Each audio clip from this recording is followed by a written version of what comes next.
Hi ವಿದ್ಯಾರ್ಥಿಗಳೇ, ಎಲ್ಲರಿಗೂ ಕೂಡ ನನ್ನ ಚಾನಲ್ಗೆ ಸ್ವಾಗತ ಹೇಳ್ತಾ, ಇಲ್ಲಿ BA 5th semester BCom degree examination September 2020ರಲ್ಲಿ ನಡೆದಂತಹ ಬೋರ್ಡ್ ಪರೀಕ್ಷೆ ಪ್ರಶ್ನೆ ಪತ್ರಿಕೆ ಇಂಡಿಯನ್ ಫೈನಾನ್ಷಿಯಲ್ ಮಾರ್ಕೆಟ್ಸ್. ಯಾಕೆ ಇದನ್ನು ಕೊಡ್ತಾ ಇದ್ದೇನೆ ಅಂದರೆ, ಇದರಲ್ಲಿ ಆಲ್ಮೋಸ್ಟ್ ಕ್ವಶನ್ಸ್ಗಳು ಈ ಸಾರಿ ನಡೆಯುವಂಥ ಬೋರ್ಡ್ ಪರೀಕ್ಷೆಗೆ ಬರುವಂಥ ಸಂದರ್ಭ ಇದೆ. ಓಕೆ, ಬನ್ನಿ ಸೆಕ್ಷನ್ ಎ ಶುರು ಮಾಡೋಣ. ಫಸ್ಟ್ ಆಫ್ ಆಲ್, ನಿಮಗೆ 10 × 2 = 20. ಪ್ರತಿಯೊಂದು ಪ್ರಶ್ನೆಗೆ 2 ಅಂಕಗಳನ್ನು ನಿಗದಿಪಡಿಸಿರ್ತಾರೆ. 10 ಪ್ರಶ್ನೆಗಳನ್ನು ಕೇಳ್ತಾರೆ. ನೋಡಿ, ಫಸ್ಟ್ ಕ್ವಶನ್, ಹಣಕಾಸು ಮಾರುಕಟ್ಟೆ ವ್ಯಾಖ್ಯೆ ನೀಡಿರಿ. ಪರಸ್ಪರ ನಿಧಿಗಳೆಂದರೇನು? ಕರೆ ಹಣ ಎಂದರೇನು? ಷೇರು ಸಗಟುದಾರ ಎಂದರೆ ಯಾರು? ಹಣಕಾಸು ಮಾರುಕಟ್ಟೆ 2 ಕಾರ್ಯಗಳನ್ನು ಹೆಸರಿಸಿ. ಮುನ್ನಡೆಯ ಮಾರುಕಟ್ಟೆ ಎಂದರೇನು? ಎಕ್ಸ್ಪೆಂಡ್ ಅಂದರೆ OTCEI ಮತ್ತು NIFTY ವಿಸ್ತರಿಸಿ ಬರೆಯಿರಿ. ಟ್ರೆಜರಿ ಹುಂಡಿ ಎಂದರೇನು?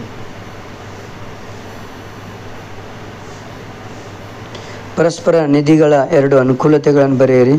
ಪ್ರಾಥಮಿಕ ಮಾರುಕಟ್ಟೆ ಎಂದರೇನು? ಷೇರುಗಳ ಯಾದೀಕರಣದ ಅರ್ಥವನ್ನು ಕೊಡಿರಿ. ಸಟ್ಟ ವ್ಯಾಪಾರ ಎಂದರೇನು?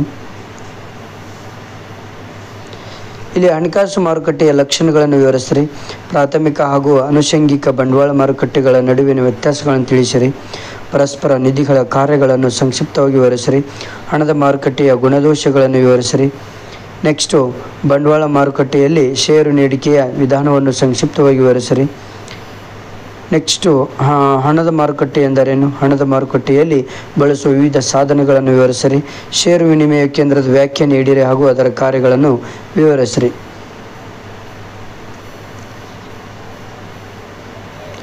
ಪರಸ್ಪರ ನಿಧಿಗಳ ವಿವಿಧ ಯೋಜನೆಗಳನ್ನು ವಿವರಿಸಿರಿ.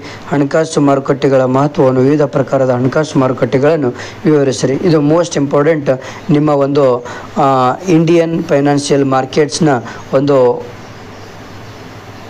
ಕ್ವಶನ್ ಪೇಪರ್ ನಿಮ್ಮ ಫ್ರೆಂಡ್ಸಿಗೆ ಶೇರ್ ಮಾಡಿ.